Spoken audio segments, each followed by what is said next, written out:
Hi friends అందరూ ఎలా ఉన్నారు? నేనైతే చాలా బాగున్నాను. మీరు కూడా అందరూ బాగున్నారు కదా? Welcome to my channel KBT life style vlogs. నేను మీ భారతిని.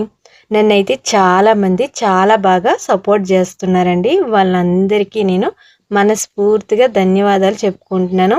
కానీ చాలామంది వీడియోస్ చూస్తున్నారు కానీ లైక్ అయితే చేయటం లేదు.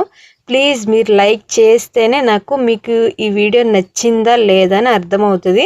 ప్లీజ్ లైక్ చేయండి.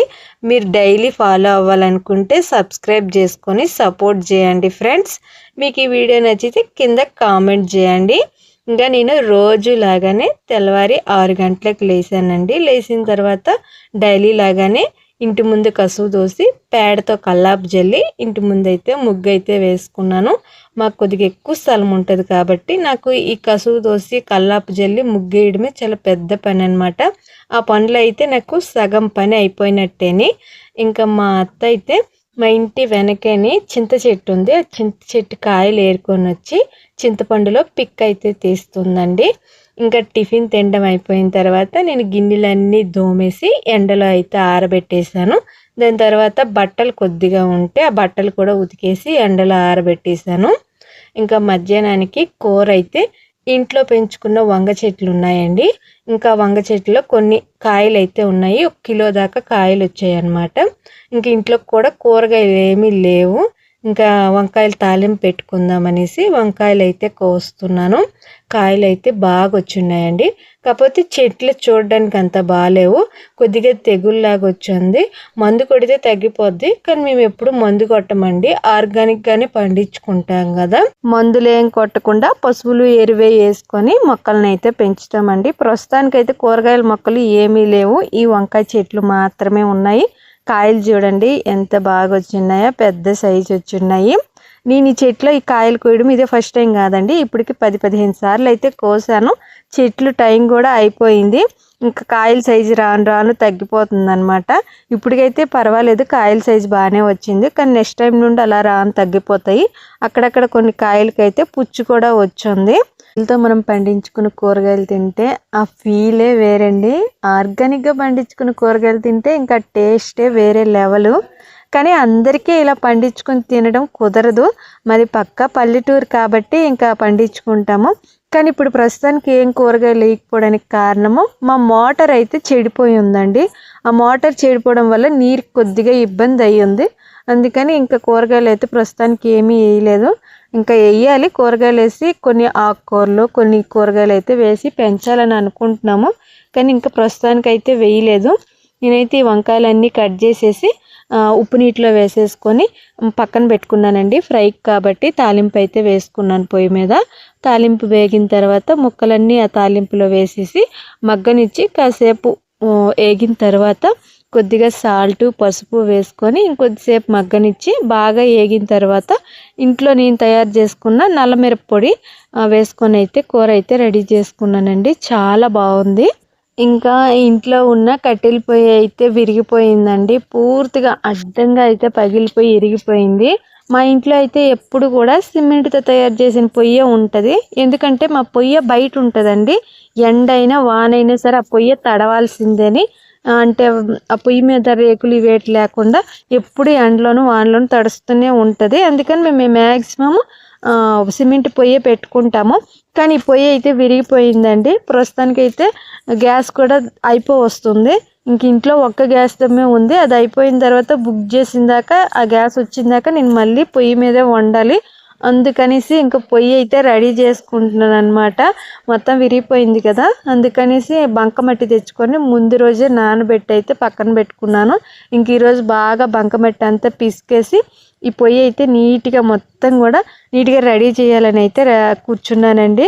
ఎక్కడెక్కడ విరిగిపోయిందో అక్కడంతా కూడా బంకమట్టి నీట్గా రాసి బాగా అతికిస్తున్నాను. ఈ పొయ్యి ఆల్రెడీ విరిగిపోయింది. నేను బంకమట్టితో అతికిస్తున్నాను కాబట్టి ఎక్కువ రోజులు అయితే రాదు. కానీ ఒక 2-3 నెలలు అయితే ఇబ్బంది లేకుండా అయితే వస్తుందండి. ప్రస్తుతానికైతే గ్యాస్ వచ్చింది. ఆ గ్యాస్ బుక్ చేసి ఇంటికి వచ్చిన దాకా ఇబ్బంది లేకుండా అయితే ముందే రెడీ చేసుకుంటున్నాను పొయ్యి.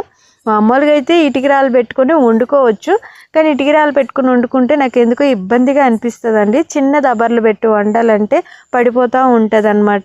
ఈ పొయ్యి మీద అయితే నాకు కొద్దిగా సులువుగా అనిపిస్తుంది. నాకు ఈ పొయ్యి మీదే వండడం అలవాటు, అందుకని ఇదే నేను రెడీ చేసుకుంటున్నాను. మామూలుగా అయితే అప్పుడు రోజుల్లో ఎక్కువగా ఈ బంకమట్టితో రెడీ చేసిన పొయ్యిలతోనే వండేవారు, కానీ ఇప్పుడు ఎక్కువగా అయితే ఈ సిమెంట్ పొయ్యిలు అయితే వాడుతున్నారండి. మాకైతే తప్పదు, బయటే ఉంటుంది కనుక కాబట్టి పొయ్యి సిమెంట్ పొయ్యే వాడతాము. కానీ మా అమ్మాళ్ళ ఊర్లో అయితే ప్రతి ఒక్కరు కూడా ఈ మట్టి పొయ్యిలో వేసుకుంటారు. అయితే ఇంట్లో ఉంటాయి అన్నమాట పొయ్యిలు. ఈ పొయ్యి కోసం సపరేట్గా ఒక గది అయితే పెట్టేస్తారు, పొగ బయటకు వచ్చేటట్టు పొగ గొట్టం అయితే పెడతారనమాట. అందుకని ఇంట్లో పొయ్యి ఉన్నా సరే అస్సలు ఇబ్బంది ఉండదు. కానీ మాకు అలా లేదు, బయటే ఉంటుంది కాబట్టి ఇంకా తప్పదనమాట. మేము సిమెంట్తో తయారు చేసుకుని పొయ్యే పెట్టుకుంటాము. కానీ బంకమట్టితో తయారు చేసిన పొయ్యి అని మనకి చూడడానికి కూడా చాలా అందంగా ఉంటుంది. మనం వారానికి ఒకసారి 2 సార్లు పేడతో అయినా మళ్ళీ బంకమట్టితో అయినా అలుక్కుంటా ముగ్గేసుకుంటా ఉంటే చాలా బాగుంటుందండి. చూడండి, మొత్తం మట్టి అంతా పూసిన తర్వాత పొయ్యి అయితే ఇలా రెడీ అయింది. అయితే ఇప్పుడు ప్రస్తుతానికి పూర్తిగా పొయ్యి అయితే రెడీ అవ్వలేదండి. ఈరోజు బంకమట్టితో అలికాను కదా, బంకమట్టి మొత్తం ఎండిపోయి ఆరిపోయిన తర్వాత మధ్య మధ్యలో పగుళ్ళు అయితే వచ్చేస్తాయి. అది మళ్ళీ రేపు బంకమట్టి కొద్దిగా పేడ కలిపేసి మళ్ళీ అలుక్కోవాలి. అలా 2-3 సార్లు అయితే మనము నీట్గా అలుక్కుంటేనే పొయ్యి అయితే బంకమట్టితో రెడీ అవుతుందండి. ఒక్కసారి చేసిస్తే అయిపోదు, అందుకని మళ్ళీ నేను పక్క రోజు కూడా బంకమట్టితో అయితే మళ్ళీ అలికాను. ఒక 2-3 సార్లు ఇలా అలకగానే మళ్ళీ పగులు పైన రాకుండా నీట్గా అయితే అయిపోయిందండి. ఇంకా పొయ్యి చుట్టూ కూడా కొద్దిగా అయితే పేడతో అయితే అలుకుతున్నాను, కొద్దిగా చూడడానికి బాగుంటుంది అనేసి. ఇంకా మొత్తం అలికేయడం మొత్తం నీట్గా తయారు చేయడం అయిపోయిన తర్వాత చుట్టూ కూడా ముగ్గులు వేసుకుంటున్నానండి. పొయ్యి అలికిన తర్వాత మనం ఖచ్చితంగా ముగ్గు పిండితో అయితే ముగ్గు వేసుకోవాలి, అది చాలా మంచిది. మా అమ్మ అయితే వారానికి 2-3 సార్లు పేడతో అయితే పొయ్యి అలుగుతుంది, ముగ్గు అయితే నీట్గా వేసుకొని పొయ్యి అయితే చాలా బాగా నీట్గా వాడుకుంటుందండి. నేను మా అమ్మ దగ్గరే ఇది నేర్చుకున్నాను, అందుకని ముగ్గు ఇది అయితే వేస్తున్నాను.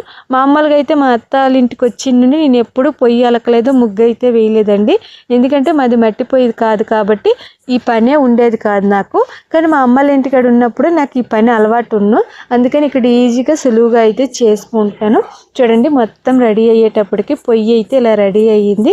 చూడడానికి చాలా బాగుంది కదా, ఎంతైనా మట్టి పొయ్యి చూడడానికి చాలా బాగుంటుంది. అంతేనండి. ఇంకా పక్క రోజు అయితే వంట చేయడానికి అయితే రెడీ అవుతాను. పక్క రోజు నేను మనుబూలు చేశానండి, అది కూడా ఈ వీడియోలోనే పెట్టేశాను, ఎందుకంటే 2 రోజుల వీడియో ఇందులోనే కలిపేశాను అనమాట.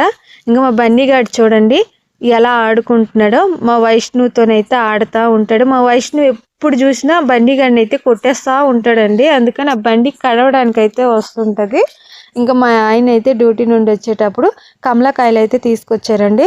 చూడడానికి అయితే చాలా ఫ్రెష్గా ఉన్నాయి, చాలాసార్లు తెచ్చారు, కానీ ఈసారి అయితే కాయలు చాలా బాగున్నాయండి. తినడానికి చాలా టేస్టీగా ఉన్నాయి, కొన్నిసార్లు అయితే పుల్లంగా ఉంటాయి, ఈసారి మాత్రం ఏరుకొని మరీ తెచ్చారు.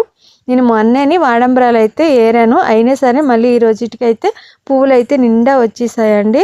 మా తులసి మొక్క చూడండి ఎంత పెద్దది అయిపోయిందో. ఇంకా మా అరటి చెట్టుకి అయితే గెల అయితే వచ్చిందండి, బాగా పెద్ద పువ్వు వచ్చింది. గెల అయితే చాలా పెద్దది వస్తుంది అనమాట. నేను మళ్ళీ ఆ గెల మొత్తం పెద్దది అయిన తర్వాత మీకు మళ్ళీ చూపిస్తాను. ఇంకా పక్క రోజుకైతే పొయ్యి అయితే నీట్గా ఎండిపోయిందండి, అస్సలు ఎక్కడ పొగులు లేకుండా నీట్గా తయారైంది పొయ్యి. అందుకనేసి పొయ్యి మీదనే సన్నకార పులుసు చేయడానికి అయితే కూర్చున్నాను.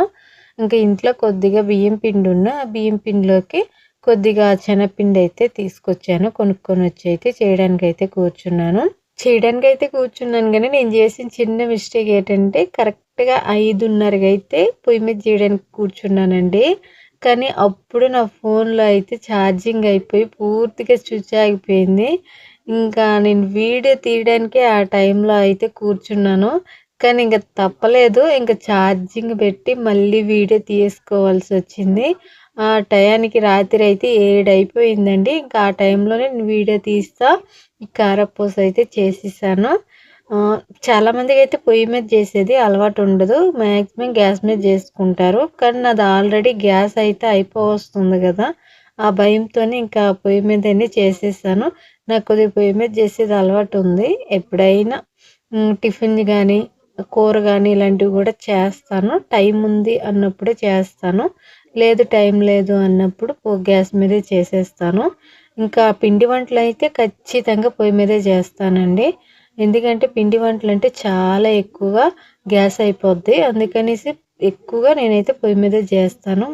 ఎక్కువగా కాదు, మ్యాక్సిమం పొయ్యి మీదే చేసేస్తాం మేము. గ్యాస్ మీద అయితే ఇంకా 2 రోజులకి అయిపోద్దనేసి అసలు చెయ్యము. ఇంక ఇదిగోండి చీకటి అయిపోయింది. 6:30, 7 అయితే అయిపోయింది. ఇంక చీకట్లో కూడా చేయాల్సొచ్చిందండి. ఇంక అందులోనే ఒకసారి అయితే కరెంట్ కూడా పోయింది. ఇంక నేను టార్చ్ లైట్ పెట్టుకొని కూడా చేయాల్సొచ్చింది. మరి ఇంక తప్పలేదు. ఇంక ఫోన్‌కైతే ఛార్జింగ్ అయిపోవడం వల్ల కొద్దిగా ఇబ్బంది అయ్యింది. ఫోన్‌లో గాని ఛార్జింగ్ ఉండుంటే ఇంకొద్దిగా వెలుతురున్నప్పుడే చేసేసి ఉండేదాన్ని. ఎందుకంటే వీడియో కోసమే నేను ఇప్పుడైతే కూర్చున్నానండి ఇవి చేయడానికి. లేకపోతే రేపు తెల్లారి చేసుకునేదాన్ని. ఇంక వీడియో కోసం కూర్చుంటే ఇంక అప్పుడే స్విచ్ ఆగిపోయింది. మరి ఇంక తప్పలేదు. ఫోన్ అయితే ఛార్జింగ్‌లో పెట్టి ఛార్జింగ్ అయిన తర్వాత మళ్ళీ వీడియో తీశాను. అంతలోకి సగం కారపూస అయితే చేసేయడం అయిపోయింది. ఇంకా కారపూస అయితే రెడీ అయిందండి. మరీ ఎక్కువ ఏం చేయలేదు. ఇగోండి కొద్దిగానే చేశాను. మా బాబు అయితే 24 గంటలు అమ్మ కారాలెయ్యు, కారపూసెయ్యు, మనుగులియ్యి అనేసి అడుగుతూనే ఉంటాడు. వాడికి ఏదో ఒకటి తినడానికి ఉండాలి. అందుకనేసి ఇంకా ఇంట్లో పిండి ఉంది కదని కొద్దిగా శనగపిండి తెచ్చేసి అయితే చేసేసాను. ఇంకా దాన్ని అయితే వేరే గిన్నెలో అయితే వేసుకొని స్టోర్ చేసుకుంటాను. మా బాబుకి ఒక వారం 10 రోజులు అయితే తినడానికి వస్తుంది. గంటకు ఒకసారి వచ్చి అడుక్కొని ఈ వారం 10 రోజులంతా ఇంక ఇవే తింటాడండి. ఇంక ఈ వీడియో అయితే ఇంతేని. వీడియో నచ్చుంటే మాత్రం ప్లీజ్ లైక్ చేసి సబ్స్క్రైబ్ చేసుకొని ప్లీజ్ ఫ్రెండ్స్ సపోర్ట్ చేయండి. వీడియో లాస్ట్ దాకా చూసే వాళ్ళందరికీ నా మనస్ఫూర్తిగా ధన్యవాదాలండి. ప్లీజ్ లైక్ చేయండి. వీడియో చాలా మంది చూస్తున్నారు కానీ లైక్ చేయటం లేదు. నేను చాలా వరకు మళ్ళీ అడిగేది లైక్ చేయమని. మీరు లైక్ చేస్తేనే నా వీడియోకి బూస్ట్ వచ్చి ఇంకొద్దిగా ముందుకెళ్తుంది. అందుకని మేము మళ్ళీ అడుగుతాము. ఈ వీడియో ఇంతేని. అందరూ బాగుండాలి, అందులో నేను ఉండాలి. Thank you. బాయ్.